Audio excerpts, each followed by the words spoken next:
I'm just arriving to visit one of my favorite couples, favorite families in the entire world. I'm so excited to introduce this family to you guys as a brand new episode of Free Human. You're going to be blown away by the type of lifestyle that this family has and the way that they've curated it. It's just magic. So stick around to find out more. Welcome to another episode of Free Human, starring my buddy Shanky. Most people think adventure ends when you start a family. Not for the adventurous Aaron. He spent decades traveling the world, climbing mountains, surfing empty beaches, and saying yes to almost every adventure life has offered him. Today, with his partner, he's raising twin girls on an off-grid property he built with his own hands, proving you don't have to choose between freedom and family. This isn't just a story about off-grid living, it's about building a life you don't have to wait to live. What does freedom mean to you? Having the constant opportunity to express who I truly am. Yeah, without limitations, without holding back, without having to be someone I'm not, and being able to do the things that I want to do. How would you usually describe your life to someone you just met? Different. I think anything you practice, you get good at. I've practiced over the years just doing the things that I want to do. Yeah, I started when I was younger. I started traveling and started backpacking the world, and that continued on to backpacking the world. So I filled 2 passports, and I think when you travel, you open your eyes to so many different ways of living that it opens yourself up to so many different endless possibilities apart from like what you just think is the norm. Yeah, I think I've just gotten used to knowing that it's all okay. To some level, that whatever I feel like doing or want to do or want to create, that I know that there's a way. I think that's what traveling does. It opens up your mind too, because you travel around the world and you just see so many different ways. You know, and everyone is doing a way, and if they're happy, they're happy. So how do you usually describe yourself to someone you just met? I would describe myself that I'm super open to just giving things a go and trying things out without judgment. This is the start of the property. So 1,600 acres out here, 78 lots. It's a set 15 under council, and it's quite big. I reckon there's 120 people live out here. That can be cut, that's all we need. The whole house it's either built from the land or it's recycled materials. Obviously you do use some new stuff like cladding and everything, but all the cladding's secondhand, every window and door in the house is secondhand. What about bills and having to pay bills and being worried that money might run out? How does that influence you actually going for certain jobs? No, because I live off grid. It doesn't. I was just like, I had to really think about that for a second, like, hang on a second. I have a skill from climbing and adventuring and doing trees when I was younger, that I can climb trees and cut them down for people and lower limbs over people's houses and do stuff like that. So I do a little bit of that when I feel like doing that. That's the thing. A lot of times I don't feel like doing it, and then every so often I'm like, you know what, I feel like doing some trees because I like working outside, so I do that. I do some maintenance on a power station up in Queensland once a year. It's six to 8 weeks work as a rigger, which coincides with mountaineering and tree climbing. It's the same kind of skill set, rigging. And I like that. I enjoy it. We go up and we play on the Keppel Islands. We have great fun with some mates of mine, and we have a great time, and I love doing that. And then I do some media work. So kind of like now in front of the camera, do some content work sometimes. This is the house. It's built pretty much from the backyard. So it's been through like so many different stages. So when I was saying in COVID, when I started building a cabin, this used to be my garage. These poles here was like the actual wall of the house, and I had a little garage door in between here, and there was a wall here. And this kitchen, originally I just ripped out of a house that was being renovated in Kempsey. So I met a guy at the tip who was throwing doors out, and I needed a table for my sawhorse. And I asked him if I could have a door when he was throwing it in the garbage, and I said to him, what else are you throwing out? He said, oh, renovating a whole house. I said, so can I have your kitchen?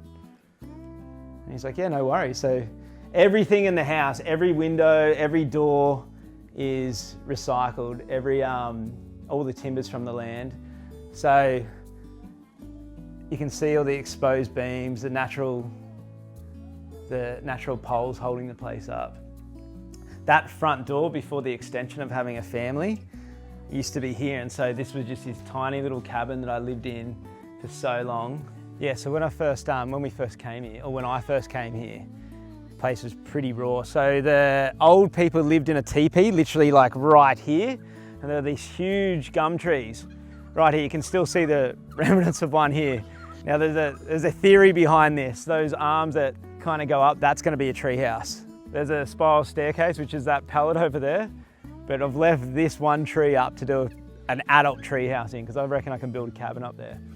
But this is what we had. We had these huge gums towering over what this was going to be a structure, a dwelling that was just black butts, just drop limbs like that. So they're pretty unsafe. So that's what I could build the house out of. What mindset trait do you think differentiates you from others? Allowing myself to be me. I'm unsure if I'm wired this way or if I'm ADD. Or like if there's a label on me or I'm just me. But at school, the teachers always struggled to get me to focus on things that I didn't want to do. I remember saying to my mum, but Mum, I just don't want to do it. I don't enjoy doing it. I don't understand why I have to do something I don't enjoy doing. And I remember in high school, I got really bad grades because I was surfing too much. And my parents said to me, all right, you're not going surfing before school or after school until you can surf on weekends only until your grades improve. So I was like, all right, fine, I'll focus. So I went to school and just got a whole heap of A's. And I was like, yeah, see there, now can I go do what I want now? And so the thing is, I think with me from a young age, I just never understood. And I think that's been the luckiest, I don't know if it was a realization or I'm just wired that way, but I think it's the luckiest realization or whatever that's in me, that from an early age I was like, why can't we just do things that we want to do? Like from my actual being. And then I think I went through what everyone else goes through, the trying to fit in and the collective consciousness and the conditioning that we're around. And then once you go traveling, that just all goes out the window.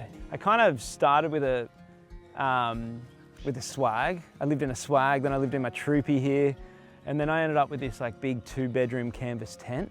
And I lived in that, and then I went overseas because I was constantly traveling around the world. And then COVID hit and I got stuck. It's a whole nother story, but I got stuck overseas. And when I got home with no money, no dwelling, and I just had a canvas tent that had a black butt limb gone straight through the roof of it. So it was filled up with water, molded, and had nothing to live. And that's when I started building the house. So all the water around here, everything feeds something, so nothing's wasted. But this here, yeah, this is, these are just offcuts from when we were milling the timber. And you come in, this is the, so this is our shower. This is our outdoor shower. And it's so nice when this is the girls' bathtub. Junie, is this the shower? Yeah, and where's your bath? That's your bath? When we have a bath? Do we put this down and have a bath? Ooh, that's where the girls have their bath. I don't know if she'll want to see the toilet, but obviously being completely off grid, composting toilet, which is everyone's worst nightmare, but it's actually not bad. It's better than a bin or a bucket. That's how we feed our fruit trees. So yeah, this, when it was the little cabin, was my bedroom. This bed was never here. Up here was actually my bed. And this was the remnants of actually the family that lived here. So the structure that was kind of built was this double-story part with the poles with no cladding on it. There was no front out here, no balcony. It was just left open to the elements. And I think they tarped it. And this was their daughter's bed, and it came out to here, and this was out here. So when I built this into a cabin, this was my bed. And yeah, I spent 5 years as this is my bedroom. And then we built this, obviously this balcony off it. But you can see, yeah, all the timber. And so all this timber that's built the whole house, I milled it all in a day and a half. Everything for the shed, the house, the carport. I hired a mill. I think it cost me $800 one day, $600 the next. So I had the timber, and that was including all the transport and everything, so it cost me $1,400 for the timber for this whole house. What was interesting is that we needed some longer and straighter sticks for the capping plates, and I had Bunnings deliver a pile of pine. It cost me $2.5 grand, and I had the backyard was filled with all milled hardwood timber, and then we had this one little pile of timber from Bunnings that was worth 3 times the price. Yeah, it's just everything is so easy to pick up. Like even these doors, pretty much people just throw stuff out, and all it takes is like a light sand or just ripping something down and you can make it work. Whole property, sheds, solar, everything. I don't think I've spent more than 100 grand. What do you say to people that think off-gridders are dirty hippies? It is. It's raw. It's fingers. It's fingers in the dirt. It's real. It's connected. You're connected. I had a stint of being a vegan for 6 months until one day I was growing my trees and stuff in the backyard, and I started realizing how intelligent they are. And I was like, oh my God, watch all this stuff grow. I think I've planted, I don't know, over 100 fruit trees, but most of these, especially along here, like Davidson plum and acerola cherry, and there's dragon fruit there and Brazilian cherry, they're all high antioxidant stuff. So it's what tripped me out is when we were learning permaculture to do this kind of thing, we learned about shelf life. And in Australia, we can grow so much food, but what we eat at the supermarkets is only what lasts on a shelf. These are all guavas under here, and this is our little veggie garden. So right now, we've been traveling a lot, so the veggie garden's just been kind of sitting dormant. But when Shelby was pregnant, we pretty much we had a cow butchered up in the, so we had a cow in the freezer, and this whole garden was pumping. So pretty much we lived primarily off this garden. So this garden's like a site, it can easily fit a family of 4. Now the thing about gardening is that it's not a lot of work, but it's constant. So as in like 20 minutes a day or 10 minutes a day, you're kind of sweet. But as soon as you walk away for a couple of weeks, it's kind of done. But yeah, this size here. So right now we've kind of got hardly anything. I've just put some crops down in here. Obviously a bandicoot's getting in. So this is the struggle with living out here with so many animals and so many natives, is that you're constantly fighting them. So you cover stuff up, and then you got the bowerbirds, you got the possums, you got the wallabies. The wallabies jump the fence sometimes.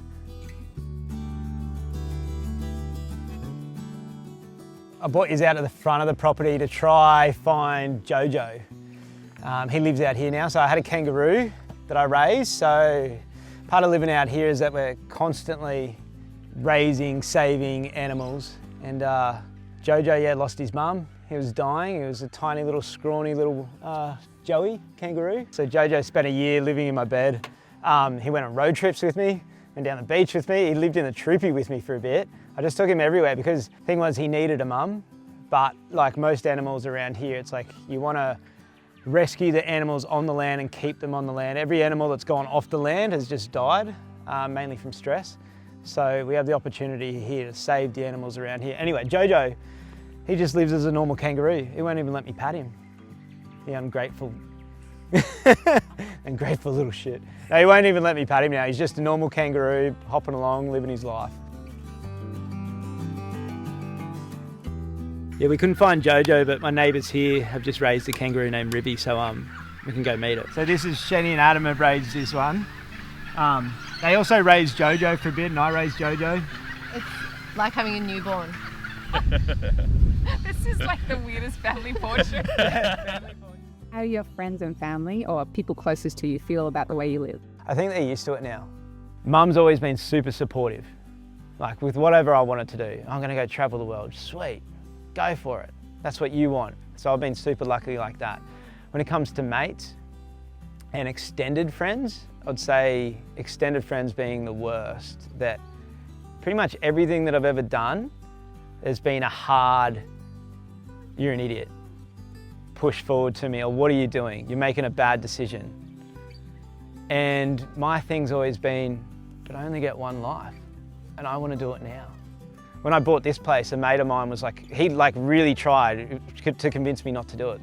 He's like, you can buy here and this place is gonna, like get a mortgage, buy here and it's gonna go up so much. And then in 15 years, Then you can live on the land and be connected then. And I was like, but I want to do it now. I was like, I want to do it while I'm young and able. You know, I want to have experiences while I'm young and able. I don't want to spend all my time building for something then which may or may not happen in the future. Like, I don't want to retire and then go, okay, now I'm allowed to travel. And then my knees be giving way and not being able to climb the mountain I want to climb, or do the hike I want to climb, or I don't know, have the experiences that I want to experience. I want to have them now when I want to have them. So yeah, I think everyone in life have told me at some stage I'm an idiot, but they're the same people that are the most inspired by me and tell me that once I've pulled it off, that they're jealous. What sacrifices did you have to make in order to live this life? I don't feel I had to make any sacrifices. Like, I was just thinking, living a bit away from family, but I've got so much family and friends around here. It's like, yeah, it's like a 4-hour drive to my mum's and my sister's place, but we do it all the time. It's actually not a problem. And the pros to living down here, because I don't want to live there. I want to live down here. I just don't, what have I had to sacrifice? Thinking about super and investments, but I don't even have to sacrifice that. If I wanted to, you can live off grid with heaps of money. So that's just my own story of not wanting to make money. So I don't know, sacrifices. I was going to say a shopping centre not near, but it's 20 minutes away and we'd get Woolworths delivered. I don't know. Sacrifice I've had to make is I don't have to surf in crowds. I just had to sacrifice that I don't like surfing with a lot of very crowded people. So I sacrificed that. Now the hard thing about the girls growing up around here is they can just walk around and just eat off trees. And then we go into town and they think they can do it off any tree. And so often you find like berries or things you don't want them to eat in their hands because like that's the luxury they have out here. So everything, I just walk around eating. Tell me about Shelby. Shelby's a powerhouse. She didn't grow up like this. Okay, you want diversity if you want the opposite end of the coin. So I didn't grow up like this either, but I grew up closer to this. I grew up as a surfer, in nature, going to the beach. Shelby grew up Northern California, dad a dentist, super nice house, you know what I mean? Very, I'd say, bougie way. I think she followed also what was true to her. Changing directions a little, tell me about the girls. They're the loves of my life. The girls, they're their own twins, Indigo and Juniper. Indigo's named after my sister that passed away because she always called me an indigo child. She always told me I was here to spread light and love to the world. I thought, what a name to give to someone. You're here to spread light and love. And so Indigo was named in the womb. She was twin A, we named her Indigo. And she came out, she was the first to come out, and she came out with these universal blue eyes and silver hair, like just an indigo child, and her whole personality is just light and love. Juniper, we named her in the womb. There's Juniper strength and resilience, the juniper berry, the juniper tree, grows like just tough and hardy, resilient. We thought, what a name, what a powerful name to give to a being. You know, because I wanted to give them intention. I wanted to tell them they're here for their experience of their being, and they're here not just for themselves, but for everyone else. Like they're here for light and love, to spread that in the world and strength and resilience. So, and Juniper came out, she came out second and had quite a traumatic birth because Shelby was hemorrhaging, and it was just, she came out screaming and stayed screaming for like 2 months. And then now she's just so happy and strong and resilient, and she gets so nailed. She falls over so much and screams and gets back up and goes for it. And she's just, they're complete opposites. Juniper feels it in the heart. You tell her, no, don't do that. Daddy doesn't want you to do that. She feels it. It goes straight to the heart. The tears come out. Oh, I'm so sorry. You say to Indigo, hey, don't do that. Daddy doesn't want you to do that. And she goes, got you, Daddy. Like, you know what I mean? Light and love, just two complete opposite beings. And it's just such the realization, just like I chose my parents, they chose to come here and be with us. So I've got a responsibility there to show them the way. My whole point is that I just want to show them that they can live their life for them and not get caught up in the story. Is it possible to be free with a family? Yeah. Traveling the world, I saw it everywhere in the world. Everywhere. And there was no limitations. I was in Panama and there was a family, it was an Irish dad, American mum. They had given birth on the road. They had a 9-year-old boy, a 4-year-old boy, and a newborn that they gave birth on the road, and they had been going for like a year and a half walking from America. And they were in Panama, they were in a tent, camping, hitchhiking, fishing. The dad would get up in the morning and go down the beach and fish for food, and then they would cook it on the fire with the older son. And I was sitting there like, how are you doing this? And she gave birth on the road. It's just like, it's always possible. Let's go for a surf. Okay. Girls are gone, so let's go to the beach.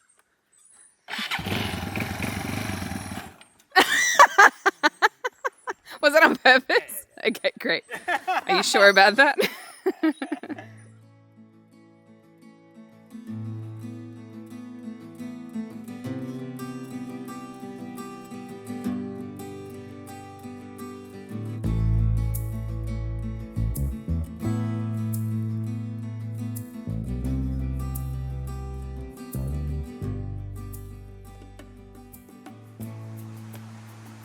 Growing up on the Gold Coast had a very strong culture, a very strong collective consciousness that was quite hard to break. Like living off grid and like being on an empty beach just by yourself and wanting to, it isn't really what everyone was doing. Sure, some people were doing it, but pretty much when I look back, I don't think I had much depth. I didn't question much. But yeah, like Gold Coast was great to grow up, but it was nothing like the life I chose now. And I can't even be there now. Like I love it, it's beautiful. I can't handle traffic lights because it's telling me I can't go. It's stopping my flow. What are the biggest challenges you've had to overcome in your life? Listening to that inner voice and not other people's. And when I mean inner voice, the intuition, I don't mean fear, because the voice of fear is way different. The voice of fear is, oh no, you can't make it work. Oh no, it's not going to work out. And it's like, it's not going to work out if you believe that. What is the hardest part of living like this that people might not see from the outside? Changing a compost toilet. It is. It is, because it gets heavy and I've got to pull it out from underneath. Do you think you're a free human? I think it's something that I strive to be. I think I'm as free as that I just allow myself to be. If someone feels trapped or stuck in their life, what advice would you give them? Why are you choosing to be trapped and stuck in your life? And if they feel from maybe it's a relationship, you're a free being. You can still love that person and walk away from them. You can do it with love and you can still support that person on their journey in life, but you're here with a path that you're put here to do. The being that you are, to walk the path that you're put here for. If you're stuck in your job, you're the free being, you can get another job. If you feel stuck because you are in debt, maybe because of you can downsize, you can change things, you can change the things that you're doing. It's like, it's not really hard. It's just, you're actually, I'd say to that person, well, why are you choosing to be stuck? Any other questions you wish someone asked you? I wish someone asked me when I was younger, what is it that you really want to do and be? As in experience. Not as in like job or career, as in like what life do you truly want to live and go do it. I think that would have just been more efficient for me. If someone just said that to me, straight up. But I've had to kind of learn it over the years. Yeah, so I say to young people, and that's why I do the podcast. The podcast is my gift back to the world of helping inspire other people to live the life they came here to live. Because all it is storytelling is literally just someone going out and having an experience and coming back and saying, hey, it's safe, it's okay. I did it and I'm here and I'm alive and I'm happy. You're not gonna die. Thank you so much for watching, but now I really want to thank Squarespace for sponsoring this video. Squarespace is a magnificent tool for business owners and artists like myself to create a beautiful online presence that actually gets results. There is Design Intelligence. Introducing Design Intelligence from Squarespace, combining 2 decades of industry-leading design expertise with cutting-edge AI technology to unlock your strongest creative potential. Design Intelligence empowers anyone to build a beautiful, more personalized website tailored to their unique needs and craft a bespoke digital identity to use across one's entire online presence. Squarespace Payments. Squarespace Payments is the easiest way to manage your payments in one place. With Squarespace, onboarding is fast and simple. Get started with just a few clicks and start receiving payments right away. Plus, give your customers more ways to pay with popular methods like these ones. There's a lot. Sell content. Squarespace makes it easy to sell access to content on your website like online courses, blogs, videos, and memberships, and recurring revenue by gating your content behind a paywall. Simply set the price and choose whether to charge a one-time fee or a subscription for access. And these are just some of the amazing features of Squarespace. There's plenty more. If you'd like to find out more for yourself, go to squarespace.com, and when you're ready to launch, go to squarespace.com/Sorel to get 10% off your first website or domain. Thank you so much for watching, and I will see you next time.